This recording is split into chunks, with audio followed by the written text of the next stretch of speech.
What's going on, y'all? Machiavelli Mills TV. Y'all hit the like button, hit the subscribe button. So look, y'all, all boxing fans, Errol Spence Jr. will be making his return in October against Sebastian Fundora. Yes, the towering Inferno who just beat, what's the dude name, man? Oh, Tim Tszyu, right? And so, you know, there's a lot of people saying that Tim Tszyu should get a rematch because of the cut and that they feel like Sebastian Fundora wouldn't have won without the cut. On, what was it, in the middle of his head or whatever, and the blood was leaking in his face. And then Sebastian Fundora was able to take over after that point. But I believe Tim Tszyu was getting into a fight with, what's the young dude name? Hispanic kid. They couldn't make 47. Godly, what is his name, man?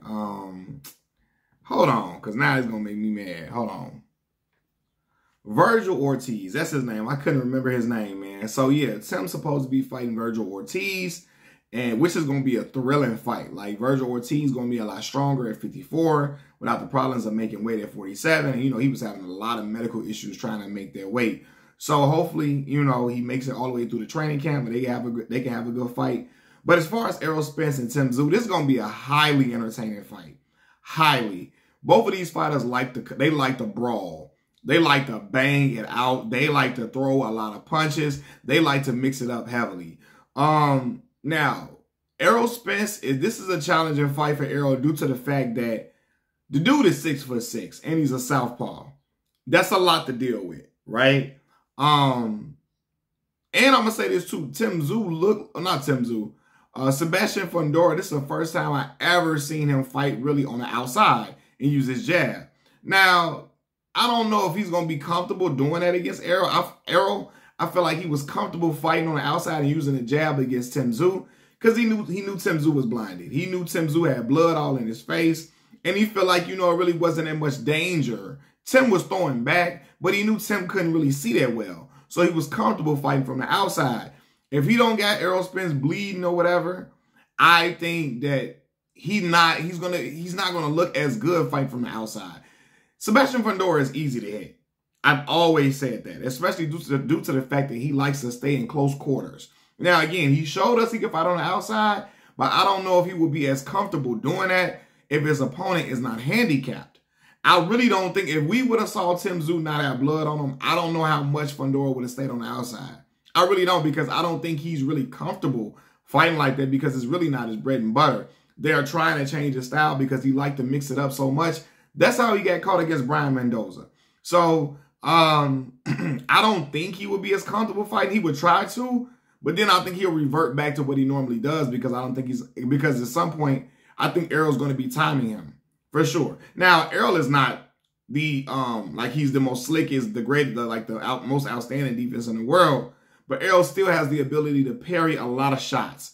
And I think that, especially over a training camp, he gets some sparring in, get his timing back. Because he's been out of the ring, it's going to be over a year, right? And these long layoffs, I think, causes Errol not to be in good rhythm. You know what I mean? Because these layoffs are long for him. And I'm sure he probably would have got in there quicker with Fundora had Fundora had not suffered like a broken nose or whatever. And I think because of that, it stretched the fight out to like the October. You know what I mean? But I do believe that the layoff, Errol's going to have to get some nice sparring in to get his timing back.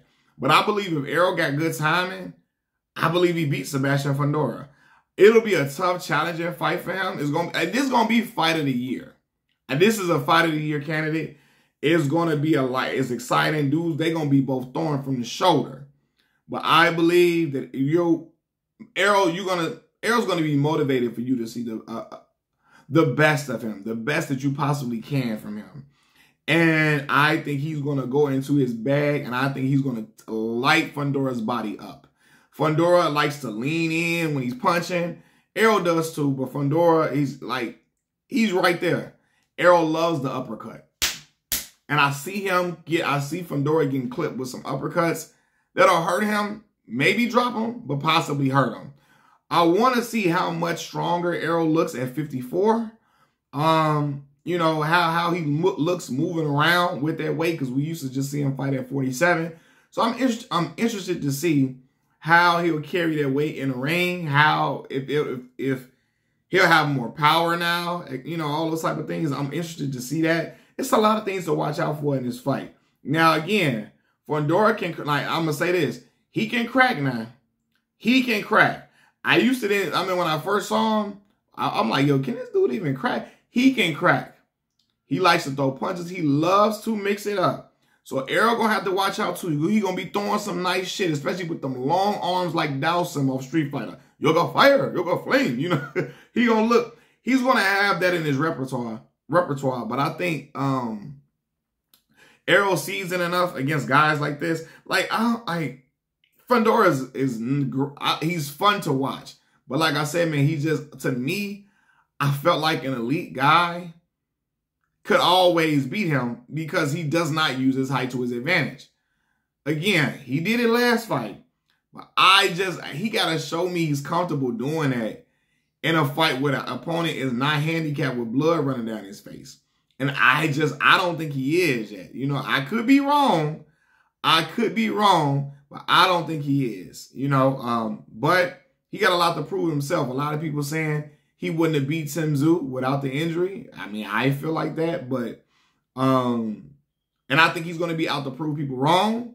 It's a big-time opponent. He's fighting in Errol Spence's backyard in Dallas at the AT&T Stadium. So it's a lot of like extra added motivation for him, but also extra added motivation for Errol to go put on a show in front of his hometown people after the damage that he took against Terrence Bud Crawford.